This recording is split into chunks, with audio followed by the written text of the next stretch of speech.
this is Valerie Aiello, and you're listening to IdeaDiary. Thanks for coming back, y'all, and hanging out. Okay, so yesterday I was researching and taking myself out to look at book covers and buy an album and just look at stores, or a couple stores anyway. I went to the Barnes & Noble because the small independent record store was closed and I wasn't sure if it's ever coming back. So I just went ahead and bought my record at the Barnes & Noble, which was something I've never done.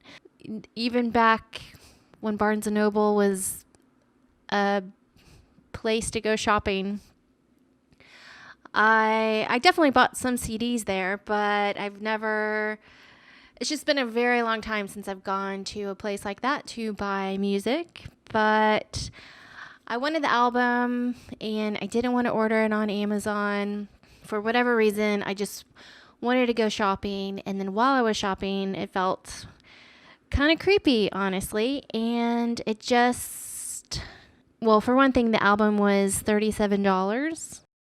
Which felt a little bit high, but especially since the fact that I could order the same album for, I think, $25 if I wanted to get it on Amazon and have it delivered. So it did feel like the extra $12 was basically for the luxury of going out and taking myself to a store and flipping through the albums, and yeah, it felt pretty creepy. So I was trying to think of the record store days and stuff, and I was thinking about, there's this movie called Penny Serenade, and it's 1932, or the movie was released in 1941. So Penny Serenade was Cary Grant and Irene Dunne, and it's a love story, but Irene Dunne works at a record store, and Cary Grant walks by and coming into the record store, and then they go into this listening booth, like it's a full room listening booth, and he grabs a whole stack of records, and he basically asks her to show her records, and anyway, they end up falling in love and all this stuff. But I was thinking, okay, when was that movie supposed to be? Because, so the movie was released in 1941, but I think when they were in the record store and their first meeting before they got married, and then the whole movie unfolds, that I believe happened in 1932. Definitely in 1932, people had record players in their homes, and they were buying tons and big, huge stacks of records, and they could afford to buy 30 records just on a whim to go shopping. Maybe that was a little excessive, but I think a lot of the vinyls back then were just one song in each side. I think it was a little bit later that it kind of became a thing to have full albums, but maybe not. Maybe, I guess because there was probably a lot of classical albums and starting to be some jazz and stuff. So there's probably Beethoven's and stuff like that were pretty long records, but I'm not sure how many minutes back in the day they would fit each side for albums during 1932. But then I was thinking about Swing Kids and how important the records were in that movie. So that movie was supposed to be in late 1930s, and it's kind of a funny movie because everyone has American accents, but they're supposed to be Germans. But anyway, the late 1930s was, music and people having record players at home. It was very important, to get through the day, having music in your house and buying records and loving records. And I think they made it seem like back then they really didn't want the Germans listening to American music.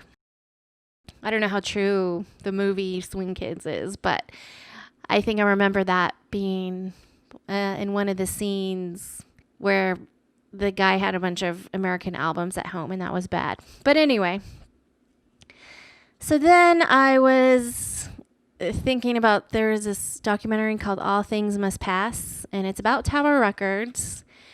And I believe Colin Hanks made it. And I watched the documentary a long time ago. It's on YouTube. I'll put a link to it in the description. So the beginning of that documentary about Tower Records, they talk about in 1999, they had $1 billion worth of sales. And then by 2005, they were bankrupt. So Tower Records was done. And I do remember the death of the record stores, at least as not all record stores went away, but only tiny boutique style of record stores really existed. Tower Records started in 1941 as a drugstore, and then they added the vinyls. They added used records at first, and then they started to buy the new records, and then it just exploded. And I guess from 1941, when they kind of started doing the records, until 1999, they were big time. It was just a huge business. And then I remember just watching business and branding history videos. I remember something about the Gap. So the Gap started in 1969 to sell jeans, but because they wanted young people to come in and shop for jeans, they sold jeans and records, and that's all they sold.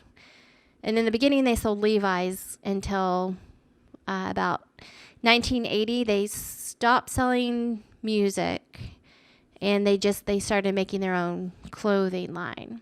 Basically, when the Tower Records and the Warehouse Musics and all those kind of mid-size, pretty big record stores went away, that's kind of when the Urban Outfitters kind of came on the scene, and they started having their record bins. They might have had the vinyl bins for a long time, but it was very prominent because the vinyl sales were going up. There was kind of a lull in between when people stopped buying CDs to the point where buying vinyls, I feel like buying vinyl still for a certain type of person that really loves music, but I feel like it's not totally mainstream, but it started getting into the fact where people wanted to have fun little Crosley player, like little $100 record players in their house, and people started to buy vinyls. The super fans, like the Taylor Swift super fans and the people that would go see small bands and live music, those people were buying 7 inches and vinyls. Probably they were the whole time. I can't think of the exact moment. I mean, I feel like a couple weeks ago they said it was officially worldwide vinyl sales overpassed the CD sales, but I feel like that happened a long time ago. Maybe that was just in the United States, but the vinyl record definitely came back into fashion. I never bought a record at Urban Outfitters, but it definitely came back. Definitely never bought a CD or a record from a Walmart or a Target, but I think they had them there, or probably still do have some vinyl there. But I would go to weird small record stores and weird boutique stores. I mostly would buy used vinyls, just buying weird stuff, but I did here or there buy a new vinyl. I have a giant vinyl collection, and I've whittled it down to what I really love, and I think I'm going to start replacing my CDs that I've loved, like lifelong love albums that I really want on vinyl, but I never decided, I never actually bought or purchased. I think I'm going to maybe buy 5 or 10 vinyls a year that I'll keep forever, and I'll love, just my all-time favorite albums. I want to go shopping for those vinyls. And a couple weeks ago when I went to go buy a book, and I was kind of shocked to realize that there's a physical Amazon bookstore.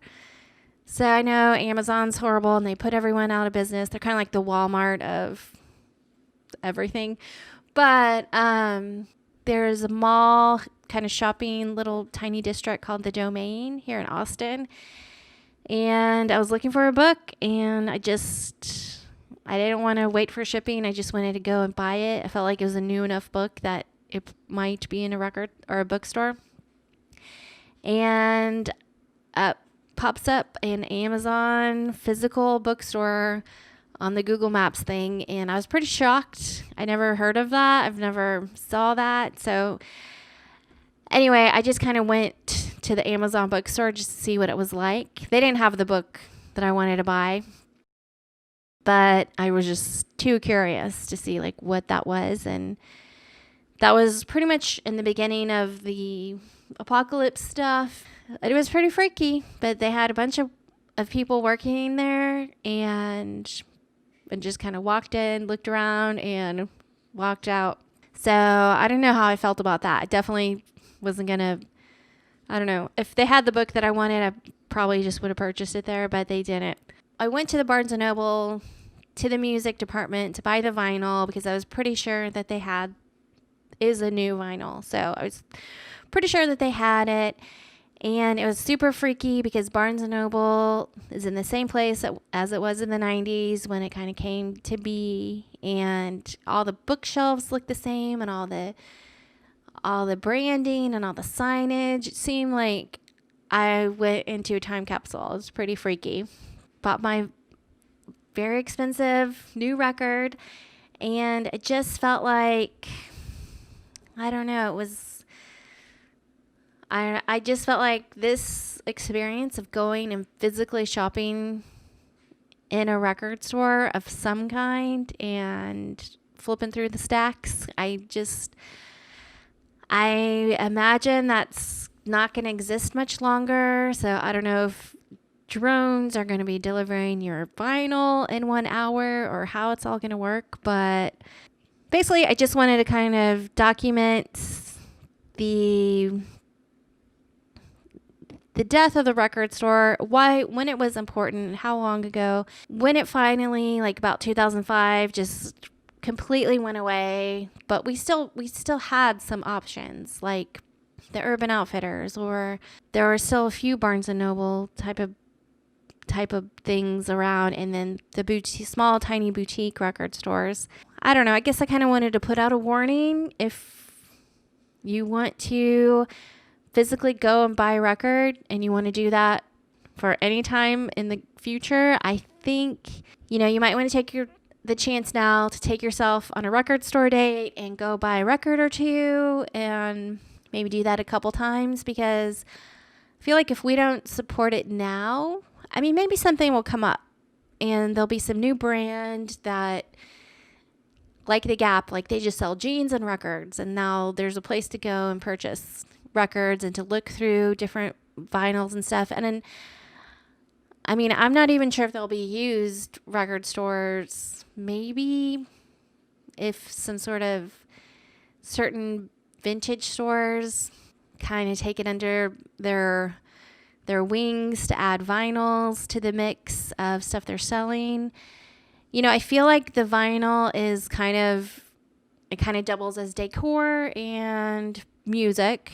I think if you're a music lover, I think it's time to go out and go buy some vinyl and just enjoy yourself. Make it a ritual of some kind. Make it fun. Make it special, because there might be a chance that doesn't exist for much longer. And, just PSA, wanted to put that out there.